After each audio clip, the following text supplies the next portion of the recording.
আব্দুর রশিদ জিতু, আপনার কাছে আবার একটু আসতে চাই। ক্যাম্পাসে একটা ধরনের ওপেন সিক্রেট কথা ছিল যখন নির্বাচন হচ্ছে। বিশ্ববিদ্যালয়ে যিনি প্রভিসি তিনি আপনার প্রতি একটু বলা হয় যে আপনার প্রতি একটু ছিলেন, দুর্বল ছিলেন, এরকম একটা কথা বলা হয়। বা প্রশাসনও আপনার দিকে একটু সুনজরে ছিল। তো এইটা কি আপনার জন্য অস্বস্তির ছিল নাকি আশীর্বাদ ছিল? দেখেন, প্রথমত আসলে যেই কথাটি হয়েছিল যে বিশ্ববিদ্যালয়ের প্রশাসন বা এক প্রবেশী প্রশাসনকে নিয়ে তো আমাকে জড়িয়ে যে সমস্ত কথাগুলো বলা হয়েছিল, তো এগুলো ছিল সম্পূর্ণ একটি ভিত্তিহীন কথা। বর্তমানে জাহাঙ্গীরনগর বিশ্ববিদ্যালয়ের প্রশাসনের দায়িত্বে যারা আছেন বা আমাদের অন্যান্য হল প্রভোস্টের দায়িত্বে যারা আছেন, প্রক্টোরিয়াল বডিতে যারা আছেন, এই সকলের সাথেই কিন্তু আমাদের জুলাইতে একটা অন্যরকম সম্পর্ক গড়ে উঠেছিল। আমরা জুলাইতে একসাথে কাঁধে কাঁধ মিলে রাজপথে ছিলাম, দুঃসময়ে সুসময়ে একসাথে সময় কাটিয়েছি এবং 5ই আগস্টের পরে যখন নতুন প্রশাসন আসলো, সেই প্রশাসনের সাথে একসাথে যে জাহাঙ্গীরনগর বিশ্ববিদ্যালয়কে নতুনভাবে গড়ে তোলার জন্য আমরা কিন্তু কাজ করেছি।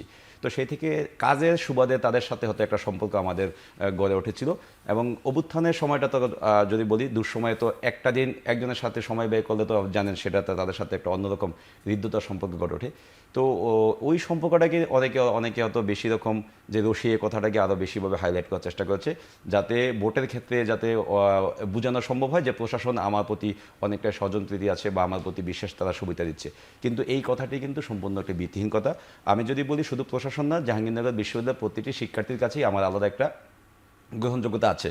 কারণ আমি যদি বলি, প্রায় 14 মাস জাহাঙ্গীরনগর বিশ্ববিদ্যালয়ের শিক্ষার্থীরা জানে যে আমি কখনোই নিজেকে কোনো কিছুর সাথে নিজেকে বিক্রি করিনি এবং ব্যক্তিগত স্বার্থকে কখনোই আমি গুরুত্ব দিইনি। আমার কাছে সবসময় শিক্ষার্থীদের স্বার্থটা বড় ছিল এবং জাহাঙ্গীরনগর বিশ্ববিদ্যালয়ের স্বার্থের প্রশ্নে আমি কখনোই কোনো আপোষ করিনি। এজন্য প্রতিটি শিক্ষার্থীর কাছে কিন্তু আমি আলাদা আমার একটা গ্রহণযোগ্যতা ছিল, জনপ্রিয়তা ছিল।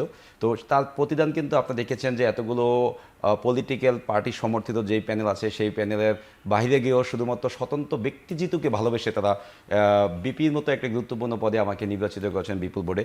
তো নির্বাচনের আগ মুহূর্তে আসলে প্রশাসনে আমাকে বিশেষ সুবিধা দিচ্ছে বা আমাকে পাশ করানোর জন্যই অনেক কিছু করতেছে।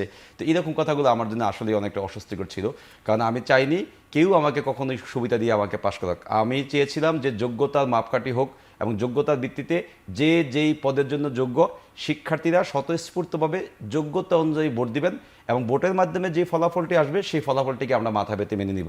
আমরা কিন্তু শেষ পর্যন্ত সেই আমাদের কথায় অটল ছিলাম এবং শিক্ষার্থীরা ভোটের মাধ্যমে যে রায় দিয়েছে সেই রায়টি কিন্তু আমরা মেনে নিয়েছি।